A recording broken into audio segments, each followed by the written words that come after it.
May 5th, 7 PM. I'm calling this meeting of the Southington Planning and Zoning to order. Dave, can you call the roll, please? Alternate Commissioner Scott. Here. Alternate Commissioner Bodie. Here. Alternate Commissioner Caird. Here. Alternate Commissioner Bougie. Here. Commissioner McGuire. Commissioner Locks. Here. Commissioner Coles. Commissioner Goodrich. Here. Commissioner Britton. Here. Vice Chair Chaplinsky. Here. And Chair Walowski. Walowski's here. With that, we have a quorum. I did hear from Commissioners Cole and McGuire. They won't be here tonight, so in their place, we will seat Commissioner Caird and Commissioner Scott. Can we please rise for the Pledge of Allegiance? Pledge allegiance to the flag of the United States of America and to the republic for which it stands, one nation, under God, indivisible, with liberty and justice for all. Would you please remain standing for a moment of silent prayer or reflection?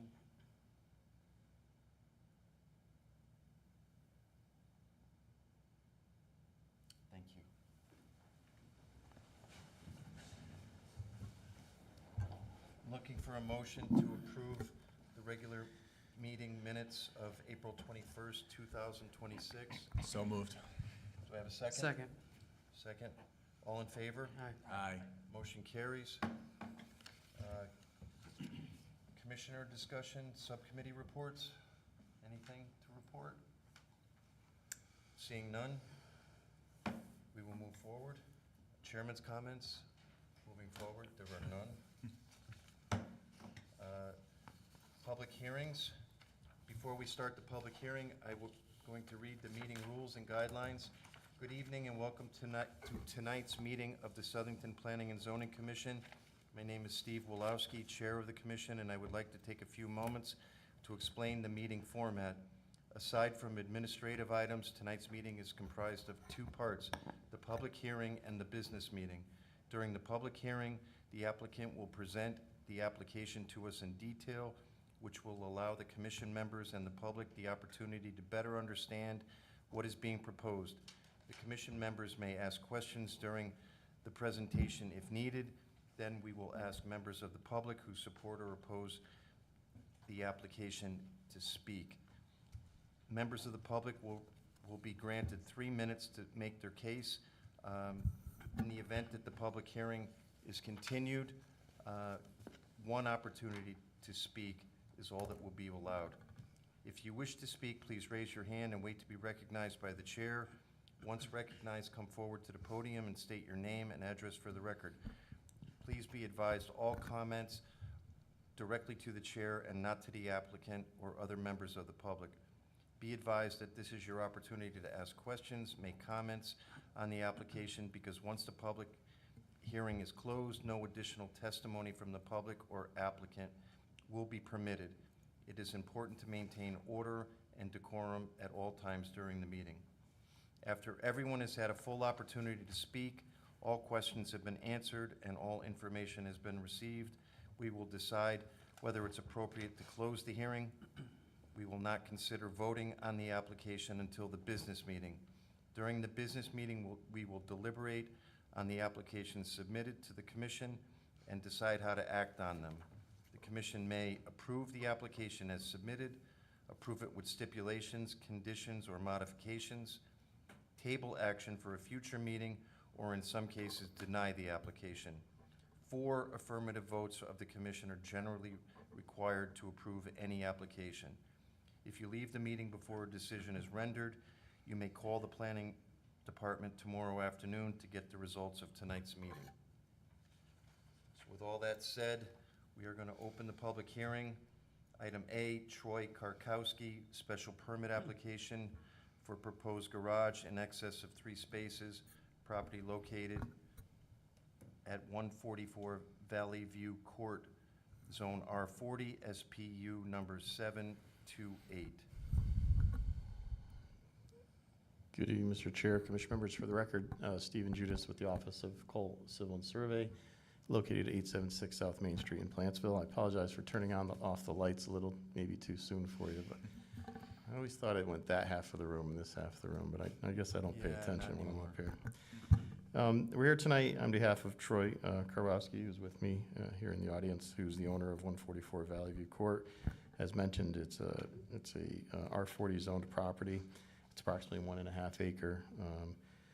This is a subdivision that's been established for probably about 25 years or so. It was part of the D'Angelo estate, many sections throughout the area of East Street, where that property was developed. Troy's been living here for a long time. He has a home here, and we've been going back and forth on a proposed garage for this site. We had started this process a few years ago, and then kind of shelved it for a while, and kind of revisited it recently, and submitted an application to the Wetland Commission, and got a favorable review at Wetlands. And we're now here for our public hearing, which is required due to the over 3 spaces, I think is what the regulation requires, and anything over that requires a special permit from this commission and a public hearing. We did notify all neighbors within 250 feet of the property. We did give our certificate of mailings to the planning department to ensure that happened accordingly. Our proposal is a 40 by 60 foot garage at the back of the property. This property actually from Valley View slopes down, and then it's a walkout in the back along the garage here. So this slopes down another 8.5 to 9 feet along the driveway. So the garage will be settled much lower than the front of the house in the back of the property. We're proposing to just expand the driveway slightly to allow for entry along the front of the building. And we're managing stormwater through infiltration basin at the rear of the property. The roof leaders would be tied into with some wetland planting, some landscaping around that. And we've also proposed a swale along this easterly side of the building to direct any surface water from the driveway into that basin as well. The site includes sedimentation erosion controls, as you would normally see on any type of construction in town. And we did receive comments from staff, and we're able to address those comments with responses and some revisions to the plans. And I believe that Mr. Oakes gave me a thumbs up, so he's satisfied with our changes. So that covers our application in a nutshell. I do have an architectural rendering of the building as well, which was submitted with the application. From the street view, you're going to see the 2 doors, the window and the cupola. And then there's just 2 windows on the back side with no windows on the side.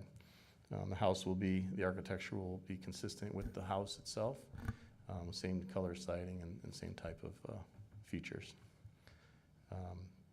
If you have any questions for Troy, he's here, and I'm more than happy to answer any questions you have for me.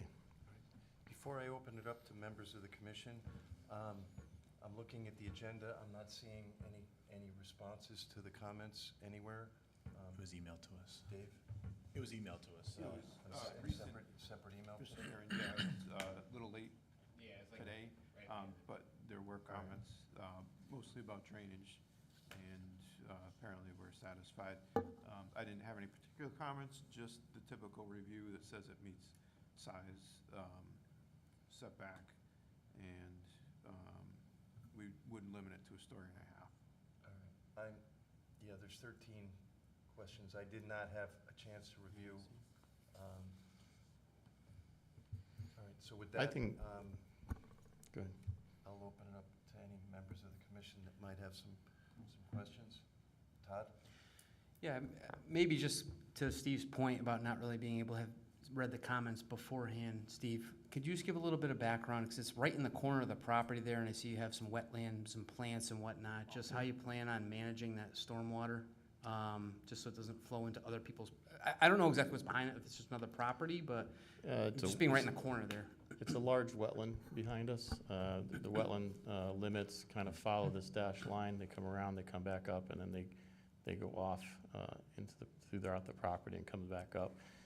So it's more wetlands there, to your point? Like There's wetland, yeah, the wetland, Oh, behind okay. us, it's a low-lying floodplain. There's a wetland Got back it, there, and it's associated with one of the local rivers. It comes out of Sloper. I'm not sure what the name of that water course is. Misery Brook? So the point of the so- plant, oh, go ahead, no, go ahead.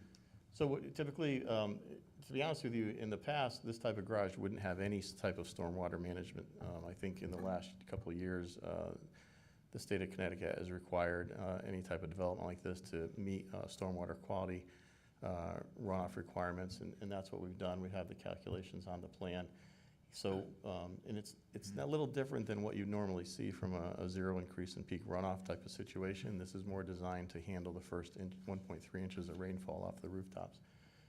So in this situation, we've taken the roof and we've put roof leaders around the entire property, and we're gonna pick up all those roof leaders and discharge them into a depression at the back of the property. And we've also allowed for a swale that runs along the side, so any water that comes down the driveway currently would be managed by directing that water around the back and into this water quality basin. Anything on the other side would just run through the lawn area towards the wooded areas and towards the wetlands. So it's much more involved than what you had seen in the past when it came to garages. But you know, there was questions about, do we need this, do we need that? Some things we incorporated into the plan, and some things we felt weren't necessary for a residential development. But we did incorporate the things that we thought were necessary. There are no proposed floor drains for this garage. We did include plantings that the applicant would be responsible for maintaining. And then, you know, we're trying to limit the amount of fill around the garage, so there will be some exposed concrete on the backside, but only the frogs will be able to see the concrete on the backside of the building. So we didn't propose any fill back there, because that also would have required more work around the wetland area. So we've tried to limit the grading and earth moving to construct the garage. Appreciate the detail. Mr. Britton? Steve, before the water department gave you their approval, there were some revisions done to the plan. What were their original concerns or things that they brought up to address? Water, I don't know if we've gotten water department approval on this, to be honest with you. Maybe I Is it misread it. wetlands? No, Board of Water Commissions? I guess that's wetlands, right? What was the original? Is that what I we just haven't, discussed? I haven't seen that, to be honest with you. I just don't know. We're not proposing water in the buildings. It just states here, the Southington Water Department has reviewed the plans for the project referenced above. Based upon revisions provided, we found no reason. I was just wondering what the original concerns might have been. I apologize, I don't know what those are. I'm not sure what they would be, to be honest with you. Floor drains would probably be a concern for them, just from water quality, but we didn't propose any utilities other than electricity into the building. Dave, I see you're looking. It's the same letter you got. Okay. Sometimes that's a standard response. Maybe they left it on there. I don't know, but. Sure. I think the comment in the letter about revisions is Yeah. the unusual part about it. Yeah. I don't remember getting any comments or making a revision. However, there are times that the water department will reach out directly to my guys, and they'll make a change, and they'll just email a plan back, and I'm out of the loop. So it's Right. possible I'm just out of the loop on that. Okay. Thanks, Steve. All set? Anyone else? Dennis? I wanted to point out that this is a rather big garage. It's 2,400 square feet, correct? That's correct, yes. So it has the same footprint as the house does. Yes, sir. Close. I don't know the The exact house square. is- I believe it's like 3,200 square feet. And the garage would be 45 feet high, which I understand it's in a depression, but that's a massive garage back there. It's big. That's my concern, is perhaps the garage is maybe a little too big for the property. Or was the purpose of the garage second floor? It's a floor and a half is what's permitted by your regulations. There is he has a small area of like a mezzanine just for storage and things like that. The garage is to be used for personal use for classic vehicles and a boat, things like that. That was all. I have a question. Looking at the satellite image, is there a building there now? Like, it's hard to tell, like I'm on Google Maps looking at a satellite image. Is that, I think there's a trailer in that Oh, those are- picture. Yeah. those are I Or understand. a camper or something. Yeah, there's no structure there now. And And then to the left of that, that's a playscape? Yes. Okay. Did you say there's no water going to it? Is that, No proposed water service. We didn't propose any service for water to the structure, to the garage, meaning public water. right? Thank you. Okay. The other comment just about the size, I guess it's, obviously it's a personal preference for everybody. This is somewhat consistent with some other applications that have been approved by the board, depending on, you know, where they fall and how this commission feels if they fit in with the area or not. You know, I think that one of the things I asked you to consider is that it does slope down from the roadway, and then as you go past the house, it slopes down another 9 to 10 feet. You know, so that you're gonna see the top of the garage from the road more than anything else. Just was I'm hoping is the look that we're gonna see. So, Thank you. Commissioner Scott? Hi, how you doing? good, yourself? Good. First clarifying question, you said classic vehicles, are you referring to classic cars that would be Yes. stored in there? So there's Yeah. probably a number of them, so there's extra space for those, is that correct? Yep, yeah, Okay. it's Mr. Kowalski's hobby is to fix up and drive around his classic vehicles. Oh, that's awesome, cool.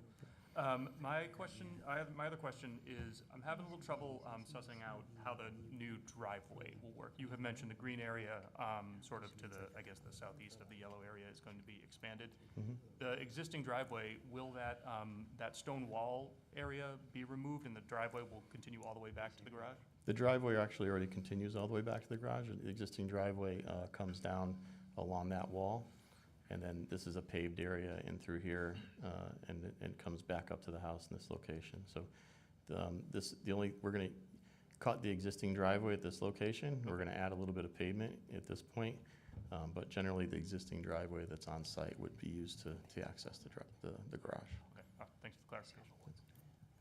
Thank you, Mr. Chair. Sue? Yes. Steve, there's not going to be any type of business being run. Absolutely. That was the first conversation I have with every applicant that comes in. Because that is very important. It is very important. I think Troy has a business in town, well-established, and he has a place on Captain Lewis Drive that he runs his business out of, so this would not be anything that he's using for business purposes. Thank you. Rob? And Steve, in some of the comments you made and some of the notes, you plan on diverting the water from coming down the driveway, because you said it does slope, to protect it from going in the garage, right? Yes, so we put a low point in front of the garage and grade to drain arrows to get the water out, and then we're going to direct the water along the side of the garage into the little detention basin in the back. Okay. Thanks, Steve. Mhm. Is that good for everybody? All right, I have a few questions. Yes, sir. What is the total lot square footage? It's 1.66,211 square feet. 1.52, I think, Yeah. acreage. What percentage is being covered now with the two buildings as proposed? Let me grab my calculator. See, I'm asking you guys to do the math.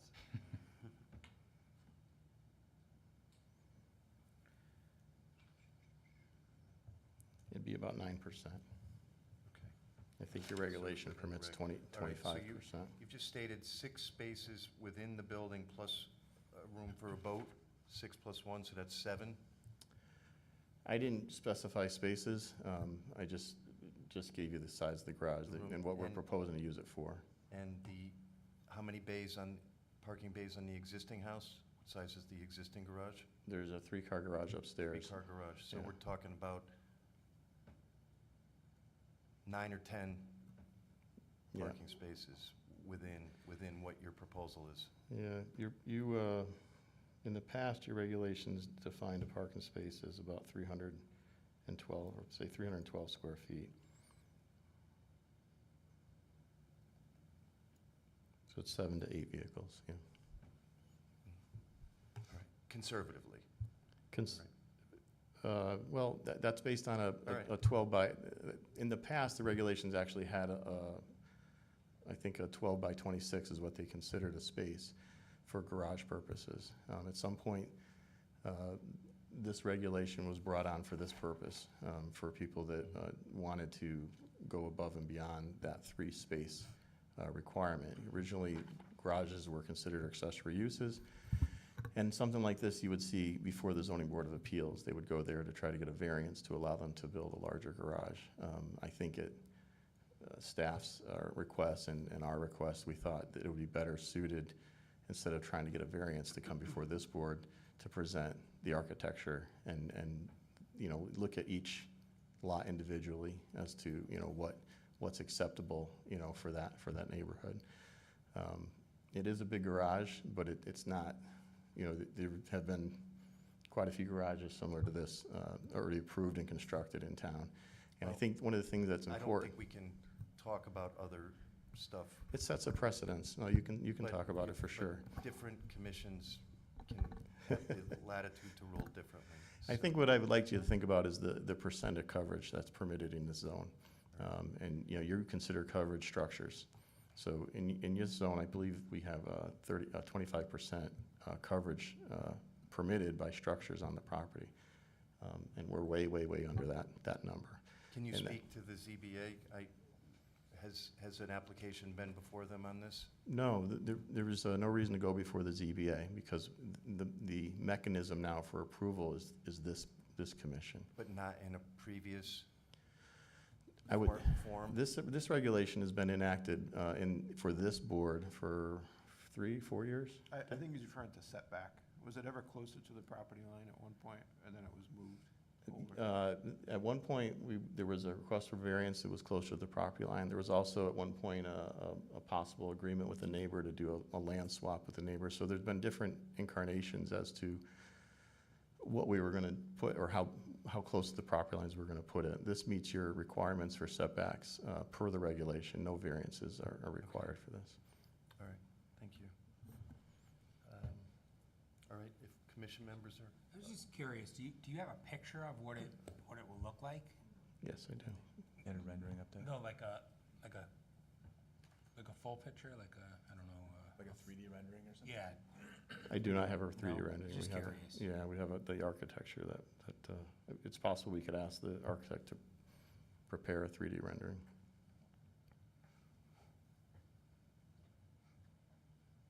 thank you.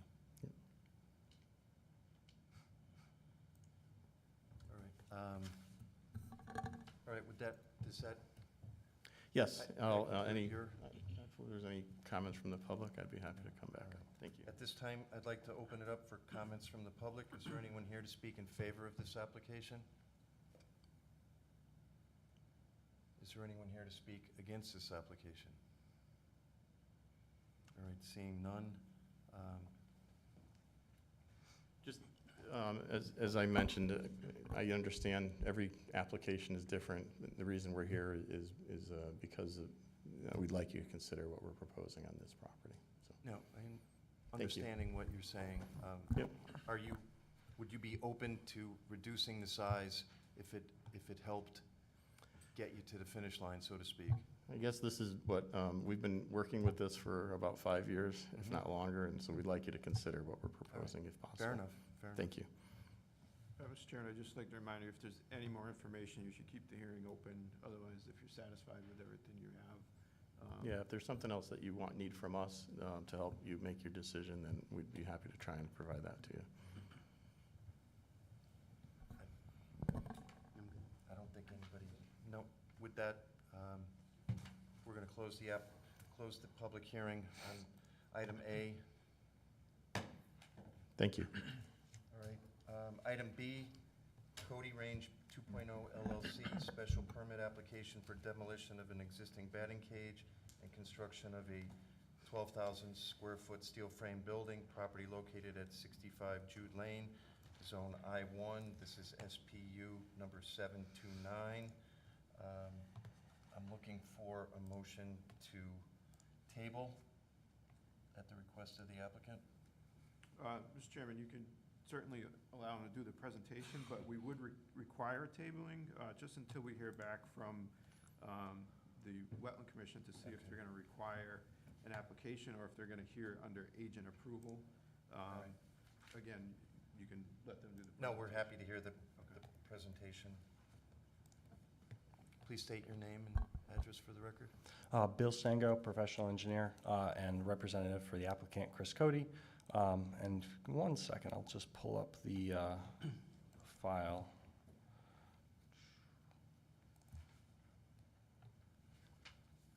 Okay, here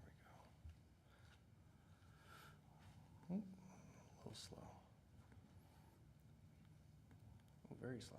I apologize, I don't have a laser pointer, so I'll do my best to direct you on. Oh, thank you very much. The proposed project, I'm sure the commission is familiar with the existing Chris Cody facility. The existing site consists of the existing driving range, its associated parking, as well as a portion of the lot which is currently being underutilized, and as part of this project, we're looking to redevelop and more properly utilize. Under this project, we will be utilizing the existing parking area. And we will also be proposing demolition of the existing batting cage, which constitutes a large impervious area, as well as some existing walks that are associated with the mini golf. The final outcome, what we're expecting from the project, is it will be part retail, part indoor golf facility.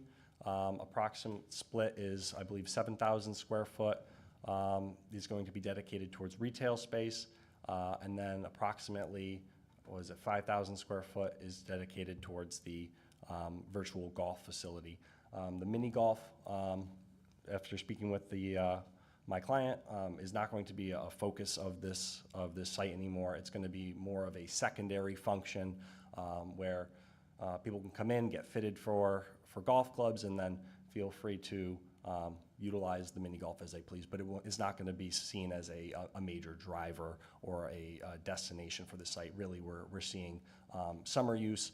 We'll be expecting a lot of traffic volume towards the retail side, and then in the winter months, when outdoor golf slows down, you'll see the virtual golf pick up again. Here we see just a basic 2D rendering, front and right side of the proposed building.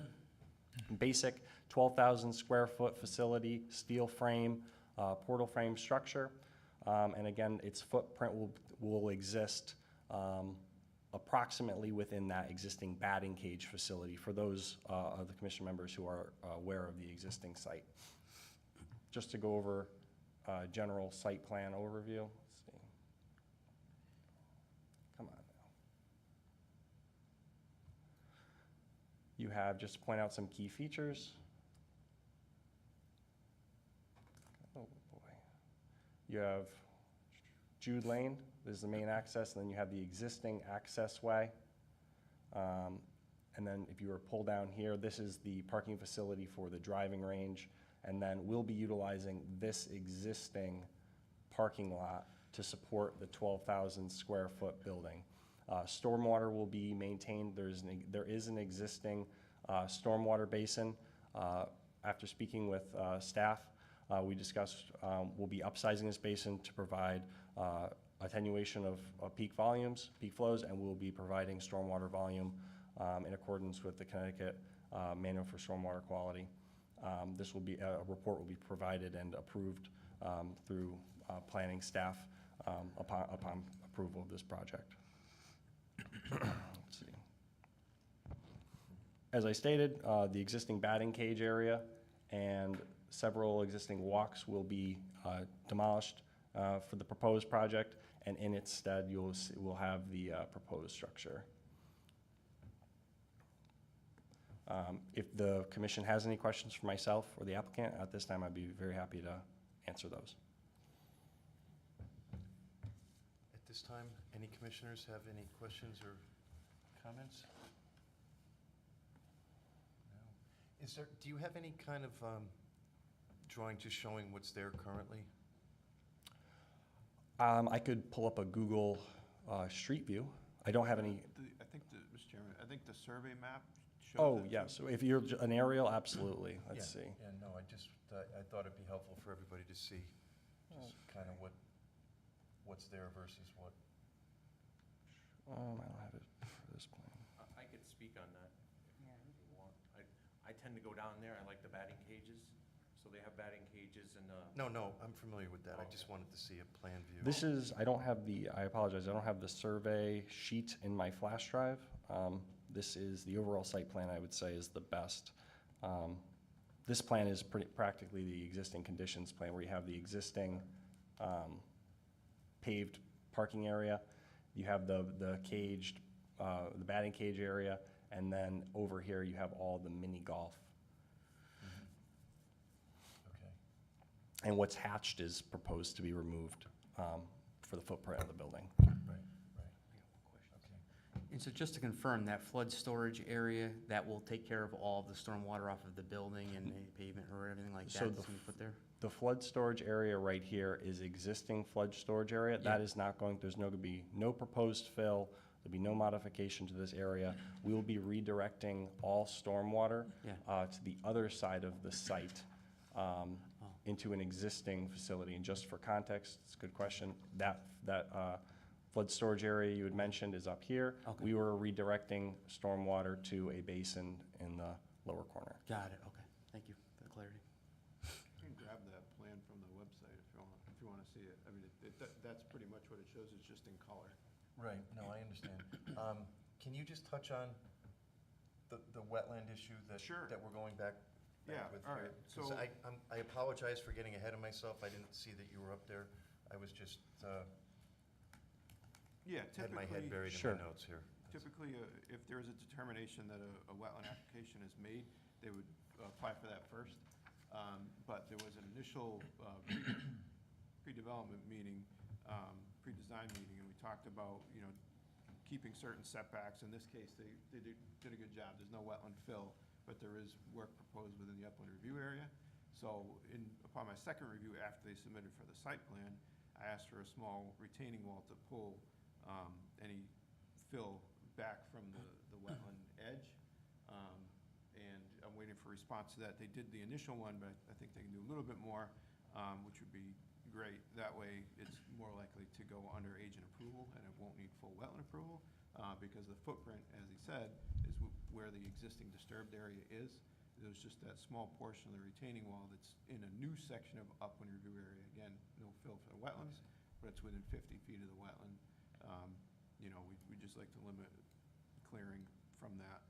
I don't really see any potential for major impact, but if we can get it to that point, that would be great.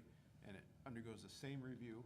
My checklist is the same, whether it's for a site plan or a wetland review. So that went out today, so they're looking at that. And I'll have the determination by the next meeting. All right. So the commissioners seem to have no questions for you. Are you satisfied with that that's the next step and that we will table Table to the next meeting? to the next meeting? If the commissioners don't have any other further questions regarding the plan, I would like to say thank you for staff for your comments and your prompt responses. I did receive your comments today. I did have a chance to poke through them, and your additional comment about a wall, I think that is something we can accommodate moving forward, and we would be willing to table to the next meeting All right. if there's no further questions. Not at this time, so we will keep the public hearing on this open, and procedurally, we don't need to ask for a table here, but in the business meeting, we Correct. will. Yep. Okay, all right, thank you very much. Thank you. All right, so that item B remains open, and now we're going to move into our business meeting. Item A, Troy Karowowski, special permit application for proposed garage in excess of 3 spaces, property located at 144 Valley View Court, Zone R40, SPU number 728, and I'm sorry if I butchered your name twice. With a name like Wolowski, I should be able to get it right. All right, so we're in the business meeting. Any discussion on this application? Seeing none, I'll be looking for a motion to approve item A. I'll make a motion to approve SPU number 728. I'll second. We have a motion from Chairman Chaplinsky, a second by Commissioner Caird. Dave, can you call the roll? Sure. Commissioner Locke, Yes. Commissioner Britton, Yes. Commissioner Goodrich, Yes. Commissioner Chaplinsky. Yes. Commissioner Caird, Yes. Commissioner Scott, Yes. and Chair Wulowski. Wulowski's a yes. Motion carries. Moving on to item B. Can we do B and C together here for a table? Yes. All right, so item B, Cody Range 2.0 LLC special permit application for demolition of existing batting cages and construction of a 12,000 steel frame building, property located at 65 Jude Lane, item Zone I-1, SPU number 729, and item C, which is the same, only SPR 1916. I'm looking for a table. Commissioner Chaplinsky. Yeah, I'll make a motion to table item SPU 729 and then also SPR 1916. Can I do this together? Yes. Okay. Yes. And I'll second that. Commissioner Britton with the second. All in favor? Aye. Aye. Okay. We are on item D, Southington Public Schools, site plan application for the removal of existing tennis courts and grass field and installation of new tennis courts, athletic court lighting, and associated parking. Property located at 720 Pleasant Street, Zone R2025. This is SPR number 1917. Sir, the floor is yours. Please state your name Should I and plug in my laptop or do? Do you have a drive for that? Yeah. one? Yeah, it's better off using that, please. If not, we can go to the town website and grab it.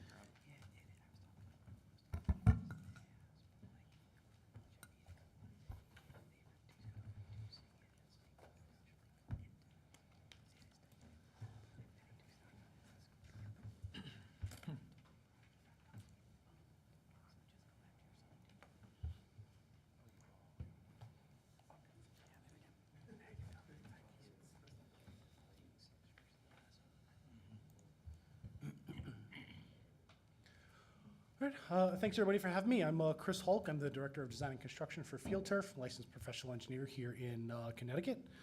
Here on behalf of Southington Public Schools tonight.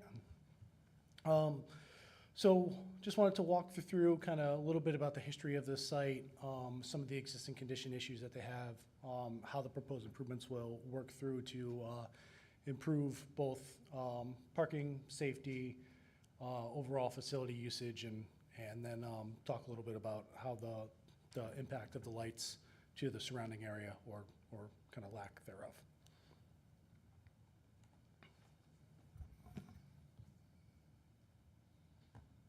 It's a little jumpy. So here we have four historical aerials of the site dating back to 1991, also 2006, 2016, and 2025. When we look at the 1991 aerial, school generally developed the same sort of way that it is now, with the track and field out in the back, tennis courts also in the back on the south side or left side of the building. The major parking areas on the right side of the building or the north side. Not really any substantial parking or really any good way to get from basically the north side or the right side of the building to the existing athletic fields that are in the back. As we move forward to 2006, you can see that the Ag Center is starting to get built. The existing tennis courts that were there have been demolished, and that process is underway. As we move forward to 2016, the tennis courts are there now in the current location that they're in. The Ag Center's built. There's a little more parking on the south side of the building, and then as we move forward to 2025, current day, the site generally hasn't had much of a difference in the last 10 to 15 years or so. Just zooming into the 2025 aerial. So as you can see, pretty much all of the parking lot is full. Both staff, students, both on the front side of the school and the back side of the school is completely full. And there's not really a great availability for people to use the parking really anywhere near where the athletic facilities are. So what that ends up leading into is that people have a tendency to park in the street and really end up in kind of an unsafe environment. Also, people tend to park kind of throughout the residential lots and residential streets that are around the site. So the school really has a general need to both improve the parking situation, try to make access to the athletic facilities a little bit better. And then the major concern that they have with tennis courts is that they're currently undersized, so that they're not able to host the types of events they want to do there. They don't have adequate distances between the courts, and I think the end line distances are not adequate. So while the court itself is the right size, the surrounding space doesn't make it so that they can host the types of events that they want to be able to do there for athletics. Additionally, they have been showing their age. Now they're in the 20-some-odd year range. Being paved courts and asphalt courts, they tend to deteriorate rather quickly. So they are in need to be replaced at this point. So the major things that we're trying to improve as part of this project are circulation, some additional parking, better access to athletics, improve the tennis court layout, and then really just try to make sure that we can put the school in a situation where they don't have people parking on the road, and get away from that really unsafe condition. Just one last touch on kind of current aerial. This is more of a 3D view, so you can kind of just see kind of where the tennis courts are in relation to the other fields, the track, softball field, baseball field. One thing I want to point out on this one, you can see it a little bit, but kind of where the shadows are. The softball field has lights on it. The stadium field has lights on it. Baseball field has lights on it. So athletic lighting in this area is not something that's new, and has been there for a number of years.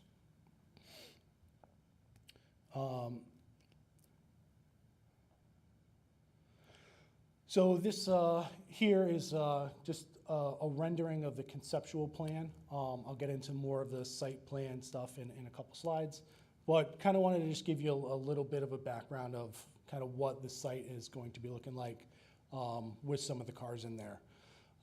We will be having one new curb cut.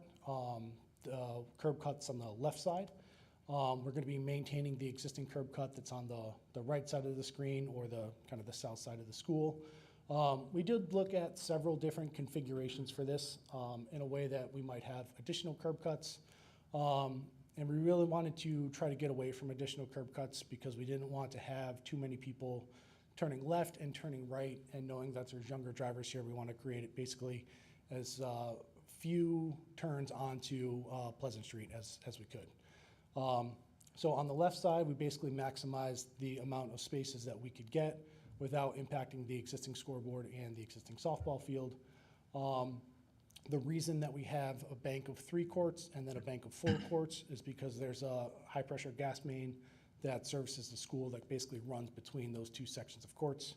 A lot of times you might see a bank of 6 or a bank of 7 totally combined, maybe like you would see in the top left picture or top right picture.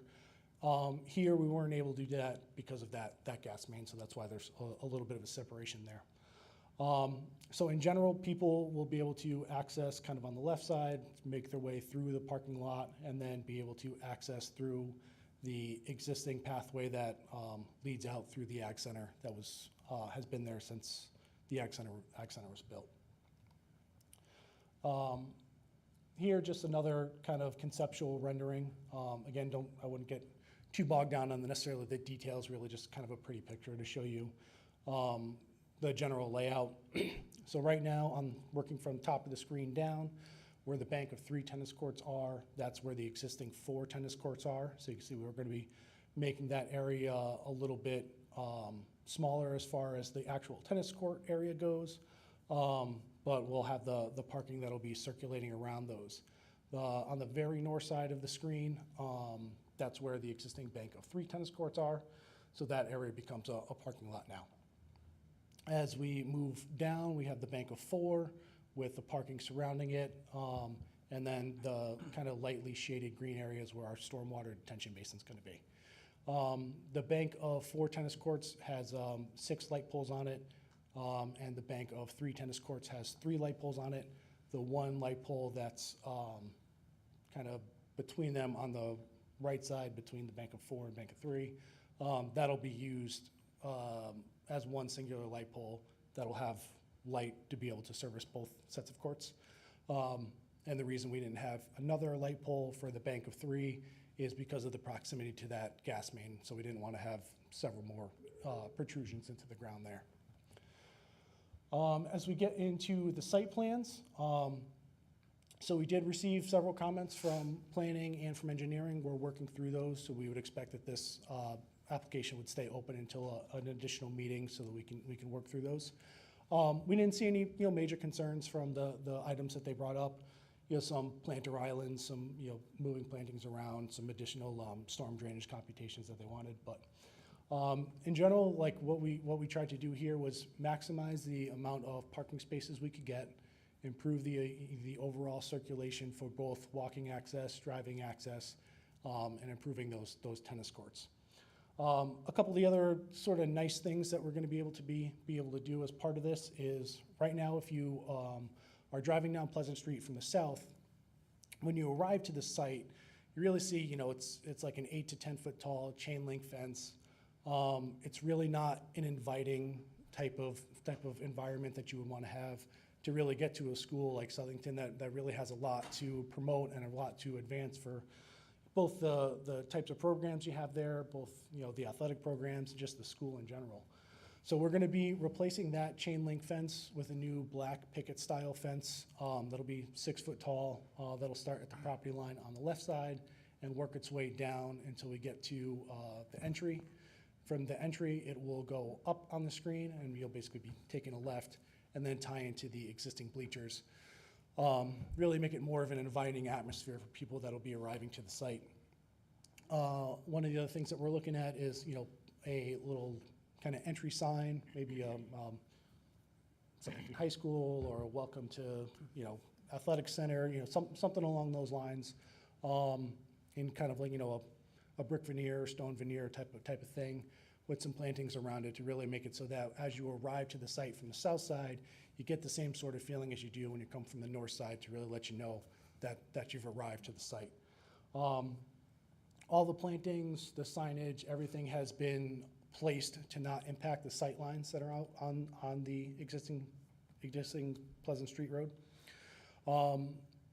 For reference, there's a existing light pole base that's a utility pole that's probably the closest spot to where the entrance and exit's going to be going. So one of the things that we did is we went out and just kind of measured what the sight lines would be. We stopped when we got to about 650 feet. I think it's a little closer to 700, but we're in excess of 650 feet, both looking to the north, which is on the left side, and again, looking to the south, which is on the right side.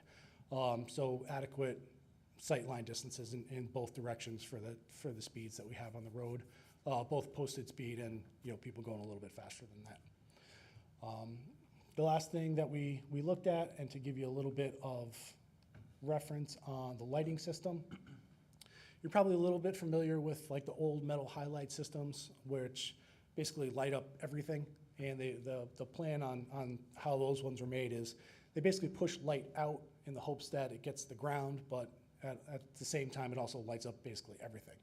So on the top right there, you can see an old metal highlight system versus on the bottom right, the newer LED type of system. I believe you have LED system for the new stadium field and at the softball field. So that type of lighting is very direct. We would be using the same company that did those, Musco Lighting. And the lighting that's shown on here is a Musco lighting system. So just to give you an idea, like it is a very direct system. Once you get just a little bit past where the light poles are, the lighting really goes down to zero. And we will be making use of several of the light poles that are interior to the site to have parking lot lighting so we don't have so many poles just all over the place. We did do a photometric plan, and the blue line here shows basically the limit of where the 0 foot candles goes from the proposed lighting. This doesn't necessarily take into account the other lighting that's around site, but some of the things that we wanted to make sure that we showed is that the lighting doesn't have any impact on the other side of the road. there's a little bit of light spillage onto Pleasant Street, but once we get off kind of to the east side or bottom side of the curb, the lighting levels go to zero.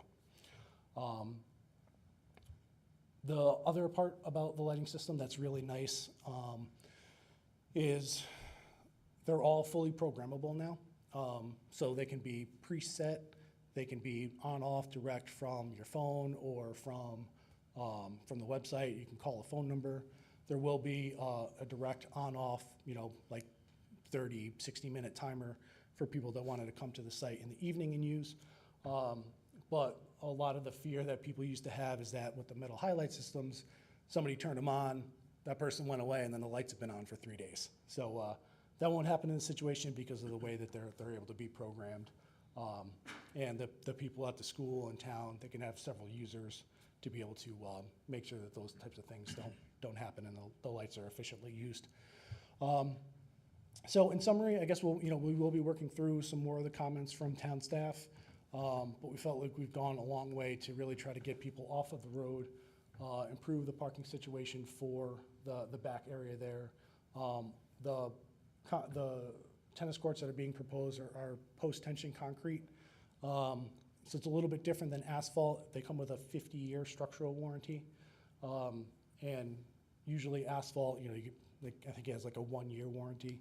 Typically asphalt courts, we see cracking in the 3 to 5 year period. With the post-tension concrete, basically you won't get anything more than a hairline crack that really won't even be visible for that 50-year period. We think it'll last longer than that, but I'm not sure if I'll be around for that point. So I feel like this will really put the school in a good position for a long period of time to be able to both be used for the school and athletics, but also be able to be used as a town asset. And again, by adding the lights, being able to be an asset for evening times as well. That being said, happy to answer any preliminary questions you guys might have, and then probably see you again in a couple weeks. Thank you. Dave, I'd just like to, can you just procedurally tell everybody what it is that's happening here? This is being presented to us for us to refer to town council. Am I correct on that? Well, there's no actual referral. I believe it still has to be financed or the allocation has to be sent, but it doesn't affect any ruling here, essentially. We do have to table it tonight, though, just because we're waiting for responses to comments.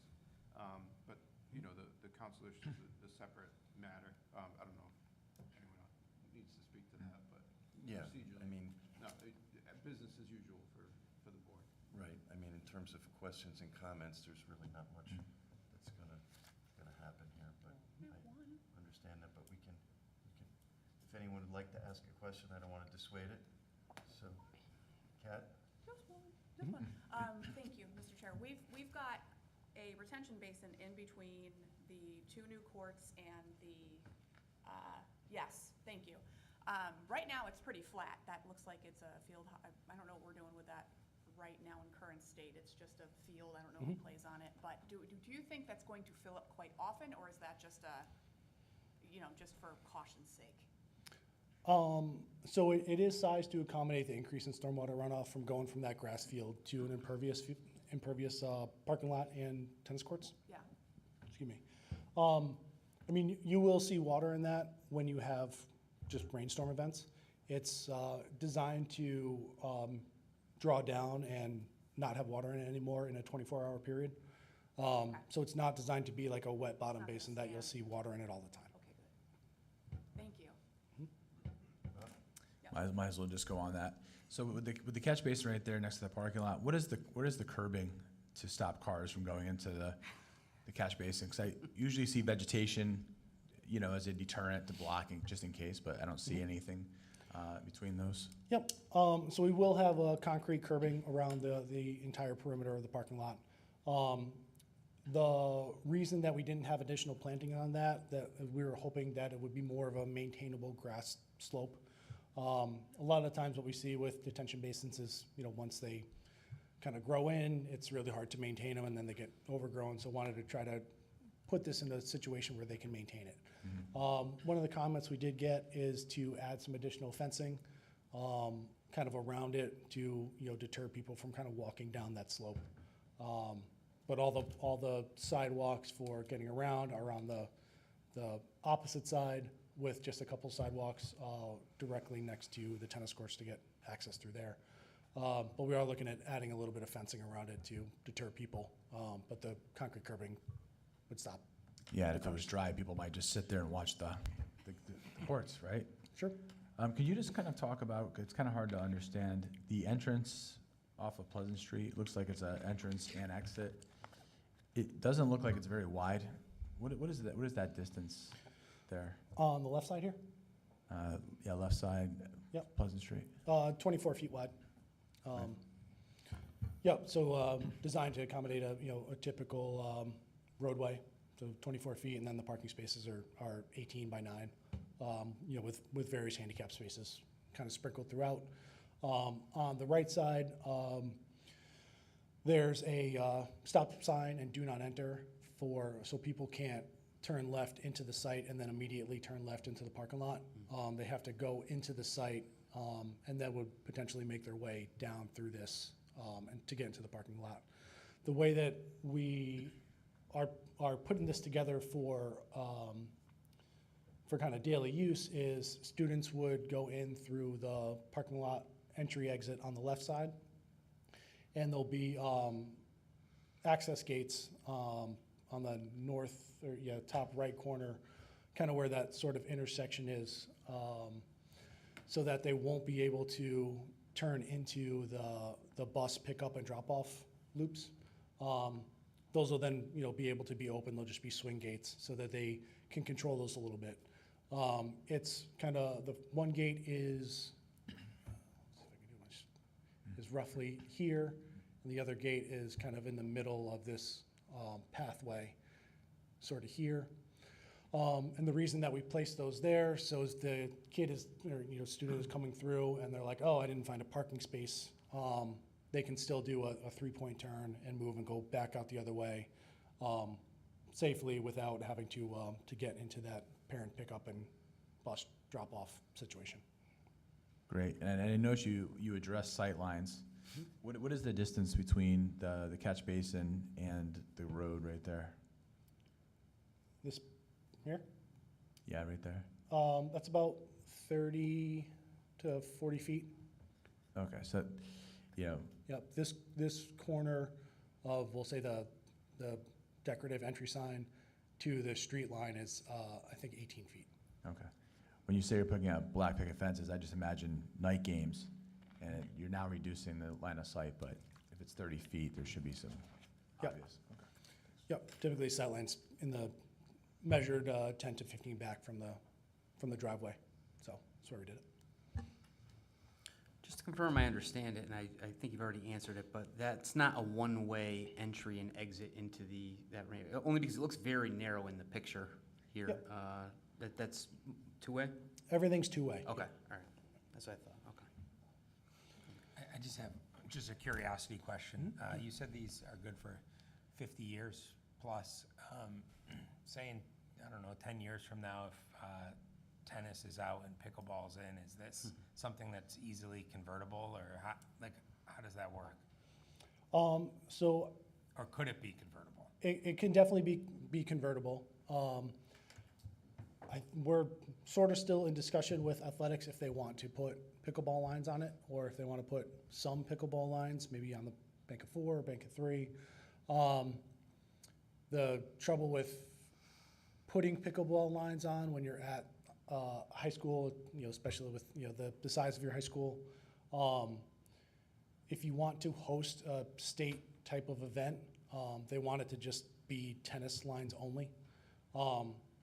But if you don't want to host state events, you can put pickleball lines on it and have portable nets that could be set up. For a situation like this, in the bank of 4, you could get 8 pickleball, and then on the other, you could get an additional 6 if they did want to do that in the future. Yeah. Thank you, yeah, appreciate that. To Mike's point, if it's not pickleball, would it be something that, I don't think they do it like an outdoor basketball court, but it would be something that, you know, we're not locked into 50 years. Yep, so the court surfacing, the warranty on the color portion is 10 years. You know, the maintenance is, you know, in general, in the 7 to 10 year range, you're probably gonna power wash them. In the 10 to 15 year range, you might repaint them. But structurally, they're not going anywhere. So if you did say want to add a basket, say, you know, in the bank of 4, you are never getting any use on those 2, and you want to put 2 basketball courts out there, you can definitely do that. You would just be restriping on top of it. Okay, thank you. Additionally, in the parking lot, I understand this was a comment, but are there any thoughts around speed humps or anything like that, or is it just the stop bars? So currently it's just the stop bars. If the reason that we kind of have like all the jogs to it is to try to limit the amount of speed that you can get up to. But you know, if staff did feel like it was necessary, like that is something that we can do. Generally, the schools try to do less speed humps because snow plowing gets really challenging at that point because you're kind of whacking those things all the time. But that's why we have so many kind of jogs to be able to make it so that the speeds stay reduced. Okay. Lastly, just want to comment on the comprehensiveness of the presentation. My eyes appreciate it. Helped me. I don't want to speak for everyone on the commission, but very nice. And Thank you. Whoever chose the black and white photos from the ancient year of 1991. Just want to point that out. Thank you. Anyone else? Just a quick question from me. I'm sure, forgive me if you said it already, how many new parking spaces are there being proposed? Roughly 140. And how far does that go towards alleviating the on-street problem? It's more spaces than we currently have problems with right now. So it would get the cars off of the streets 100% of the cars should be off the street. based on what we have right now, yes. How do you determine that? You count them? We count them. They did, Oh, yeah. okay. Yeah, so that's a big win. Yeah. So thank you. Yeah, okay. With that, if there's no more questions, I guess we're looking for a motion to table. All right. I'm looking for a motion to table SPR number 1917. Make a motion, Let's- make a motion to table item SPR 1917. Second? Second? Mr. Britton with a second. All in favor? Aye. Aye. Okay. Thank you, sir. Thanks, everybody. See you in a few weeks. Administrative items? Just the fact that we sent the POCD out for referral. So I know we touched on that the last meeting, but it's officially out for review.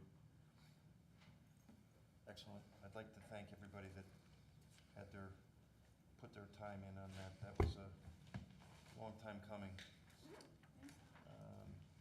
All right, receipt of new applications and items to schedule for public hearing. Dave? Yes, we have NHG Industrial LLC. Their petition to change the zoning district boundary from the West Street Business Zone to an I-1 zone. Properties are located at 1601 West Street and surrounding properties. Again, it's a zone change for likely some large industrial buildings. I did a memo, and you'll be seeing that soon. It's a lot of I addresses. think everyone can see the number of properties involved in that. I would request that About 60 everyone acres. pays attention to the paperwork and does their research. Thank you. With that said, we're going to move into executive session.